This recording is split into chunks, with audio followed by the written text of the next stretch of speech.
அமெரிக்காவின் ஆதிக்கம் முடிவுக்கு வந்துவிட்டது. கனடா பிரதமர் சொன்ன வார்த்தை ஒரு நொடி கப்சிப். உலக பொருளாதார மன்ற மாநாட்டில் பேசிய கனடா பிரதமர் மார்க் கார்னி சர்வதேச சிஸ்டம் குறித்து இதுவரை இல்லாத வகையில் காட்டமான கருத்துக்களை முன்வைத்தார். அமெரிக்காவை கடுமையாக விமர்சித்த அவர் அமெரிக்கா தலைமையிலான குளோபல் ஆர்டர் முடிவுக்கு வந்துவிட்டதாக கூறினார். அவரது இந்த பேச்சு சர்வதேச அளவில் கவனிக்கும் ஒன்றாக மாறியுள்ளது. சுவிஸ் ஆல்ப்ஸ் மலைத்தொடர் அமைந்துள்ள சுவிட்சர்லாந்தில் இப்போது உலக பொருளாதார மன்ற கூட்டம் நடைபெறுகிறது. இதில் பல்வேறு விவகாரங்கள் குறித்தும் விவாதிக்க உலக தலைவர்கள் ஒன்று கூடியிருக்கும் சூழலில் இந்த கூட்டத்தில் பேசிய கனடா பிரதமர் மார்க் கார்னி சில அதிரடி கருத்துக்களை தெரிவித்தார். விதிகள் அடிப்படையிலான இயங்கும் குளோபல் ஆர்டர் இனி செல்லாது என்று கார்னி குறிப்பிட்டார். கார்னி வெளிப்படையாக மேலும் நான் நேரடியாக கூறுகிறேன், இப்போது முக்கியமான மாற்றம் நடக்கவில்லை, மாறாக இது ஒரு முறிவு, பழைய நிலை மீண்டும் திரும்பி வரப்போவதில்லை என்று திட்டவட்டமாக தெரிவித்தார். அமெரிக்கா அல்லது அதிபர் டொனால்டு ட்ரம்ப் பெயரை கார்னி நேரடியாக குறிப்பிடவில்லை என்றாலும் அமெரிக்காவின் ஆதிக்கம் முடிவுக்கு வந்துவிட்டது என்பதை அவர் மறைமுகமாக குறிப்பிட்டார். இது தொடர்பாக அவர் ஒரு காலத்தில் செல்வத்தையும் வளர்ச்சியையும் பகிர்கிறோம் என சொல்லி பொருளாதார ஒருங்கிணைப்பை நடத்திய பெரும் சக்திகள் இப்போது அதே வணிகத்தை ஆயுதமாக பயன்படுத்துகிறது.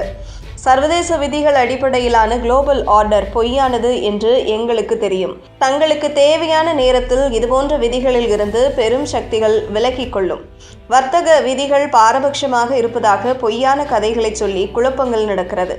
இத்தனை காலம் அமெரிக்காவின் தலைமை உலகிற்கு பல பொது நன்மைகளை வழங்க உதவியது. ஆனால் இனியும் அது செயல்படாது என்றே நினைக்கின்றேன்.